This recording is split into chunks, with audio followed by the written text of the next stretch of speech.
Ramona Quimby, age 8, by Beverly Cleary. Chapter 8. Ramona's Book Report.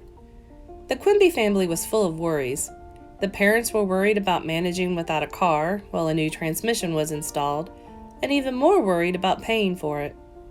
Beezus was worried about a party she had been invited to, because boys had also been invited.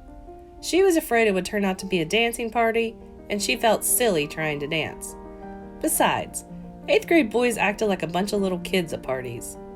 Ramona, still feeling weak, moped around the house for another day worrying about her book report. If she made it interesting, Mrs. Whaley would think she was showing off. If she did not make it interesting, her teacher would not like it. On top of everything, Beezus happened to look at her father's head as he bent over his books at the dining room table that evening. "Daddy! You're getting thin on top!" she cried out, shocked. Ramona rushed to look. "Just a little thin," she said, because she did not want her father's feelings hurt. "You aren't bald yet." Mrs. Quimby also examined the top of her husband's head. "It is a little thin," she agreed, and kissed the spot. "Never mind. I found a gray hair last week." "What is this, a conference about my hair?" asked Mr. Quimby, as he grabbed his wife around the waist. "Don't worry," he told her. "I'll still love you when you're old and gray."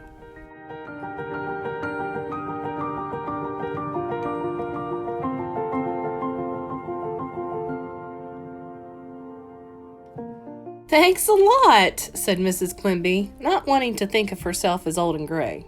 They both laughed. Mr. Quimby released his wife and gave her a playful slap on the bottom, an act that amused and shocked his daughters. Ramona had two feelings about this conversation. She did not want her father's hair to grow thin, or her mother's hair to grow gray. She wanted her parents to stay exactly as they were forever and ever. But oh, how good it was to see them be so affectionate with one another. She knew her mother and father loved one another, but sometimes, when they were tired and hurried, or when they had long, serious conversations after the girls had gone to bed, she wondered and worried, because she knew children whose parents had stopped loving one another. Now she knew everything was all right. Suddenly, Ramona felt so happy that a book report did not seem so difficult after all, if she could think of a way to make it interesting. The book, The Left Behind Cat, which Mrs. Whaley had sent home for Ramona to read for her report, was divided into chapters, but used babyish words.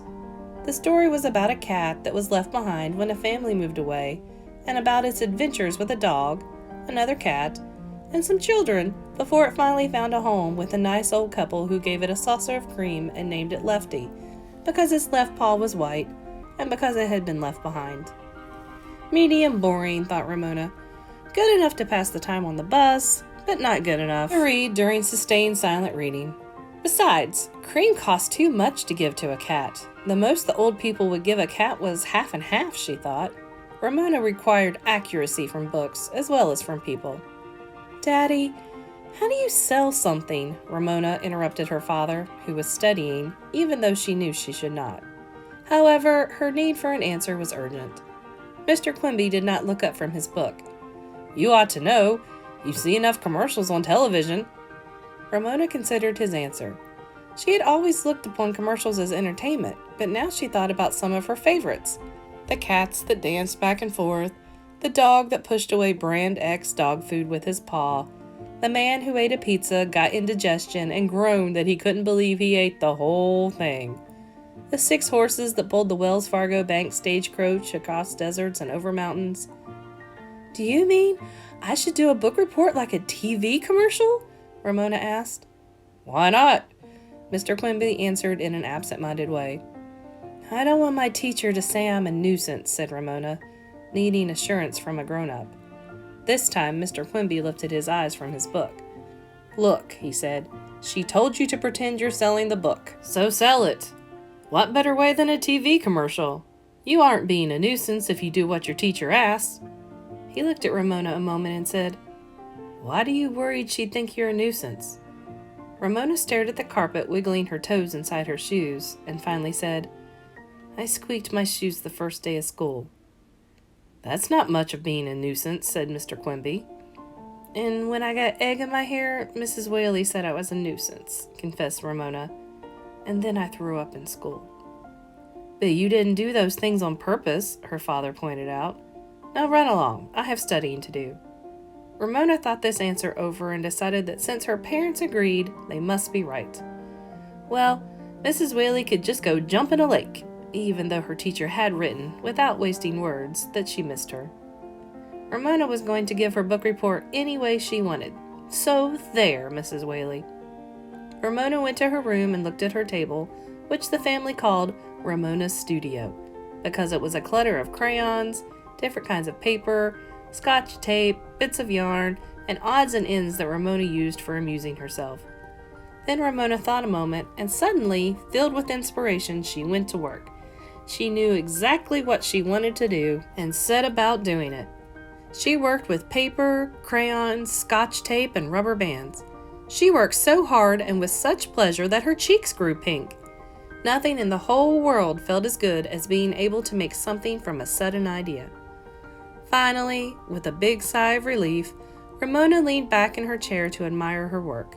3 cat masks with holes for eyes and mouths that could be worn by hooking rubber bands over ears. But Ramona did not stop there. With pencil and paper, she began to write out what she would say.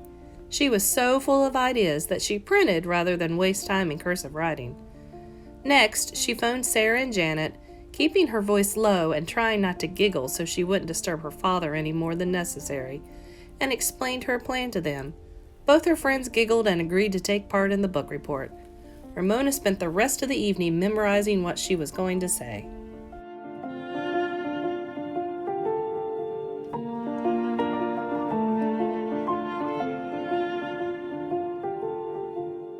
The next morning on the bus and at school, no one even mentioned Ramona's throwing up.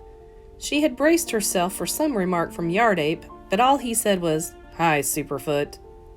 When school started, Ramona slipped cat masks to Sarah and Janet, handed her written excuse for her absence to Mrs. Whaley, and waited, fanning away escaped fruit flies, for book reports to begin.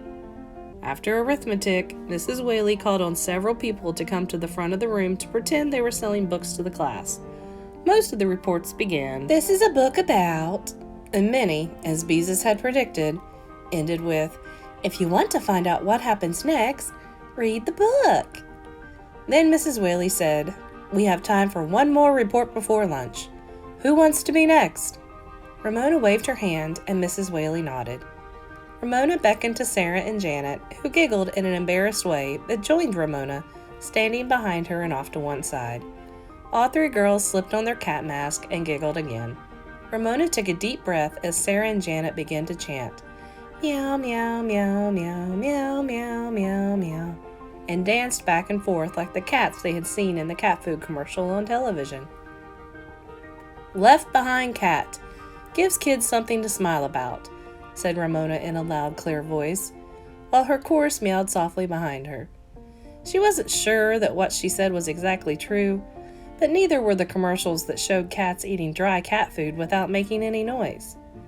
Kids who have tried Left Behind Cat are all smiles, smiles, smiles. Left Behind Cat is the book kids ask for by name. Kids can read it every day and thrive on it. The happiest kids read Left Behind Cat. Left Behind Cat contains cats, dogs, people. Here Ramona caught sight of Yardape leaning back in his seat, grinning in the way that always flustered her. She could not help interrupting herself with a giggle, and after suppressing it, she tried not to look at Yardape and to take up where she had left off.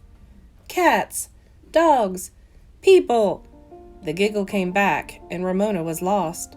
She could not remember what came next. Cats, dogs, people, she repeated, trying to start and failing. Mrs. Whaley and the class waited. Yardape grinned. Ramona's loyal chorus meowed and danced. This performance could not go on all morning.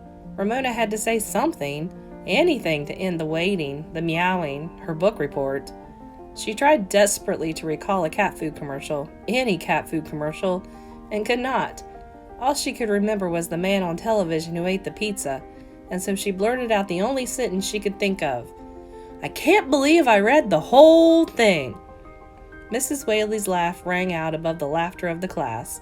Ramona felt her face turn red behind her mask, and her ears, visible to the class, turned red as well. "Thank you, Ramona," said Mrs. Whaley. "That was most entertaining. Class, you are excused for lunch." Ramona felt brave behind her cat mask.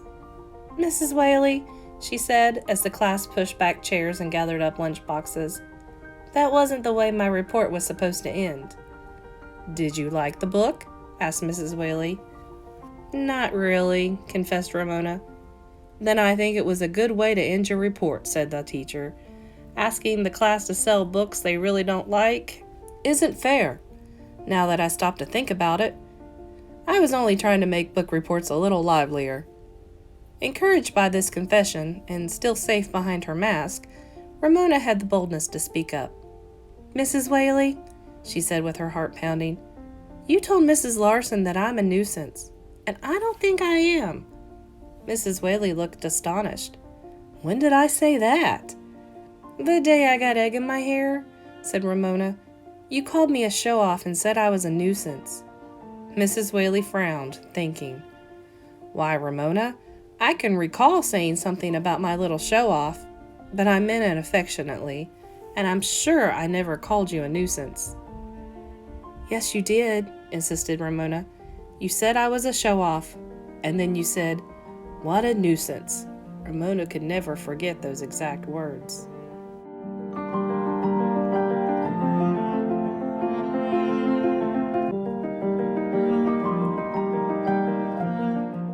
Mrs. Whaley, who had looked worried, smiled in relief. "Oh, Ramona, you misunderstood," she said. "I meant that trying to wash egg out of your hair was a nuisance for Mrs. Larson. I didn't mean that you personally were a nuisance." Ramona felt a little better, enough to come out from under her mask, to say, "I wasn't showing off. I was just trying to crack an egg on my head like everyone else." Mrs. Whaley's smile was mischievous. "Tell me, Ramona," she said, "don't you ever try to show off?" Ramona was embarrassed. "Well, maybe. Sometimes." "A little," she admitted. Then she added positively, "But I wasn't showing off that day. How could I be showing off when I was doing what everyone else was doing?" "You've convinced me," said Mrs. Whaley with a big smile. "Now run along and eat your lunch." Ramona snatched up her lunchbox and went jumping down the stairs to the cafeteria. She laughed to herself because she knew exactly what all the boys and girls from her class would say when they finished their lunches. She knew because she planned to say it herself. "I can't believe I ate the whole thing."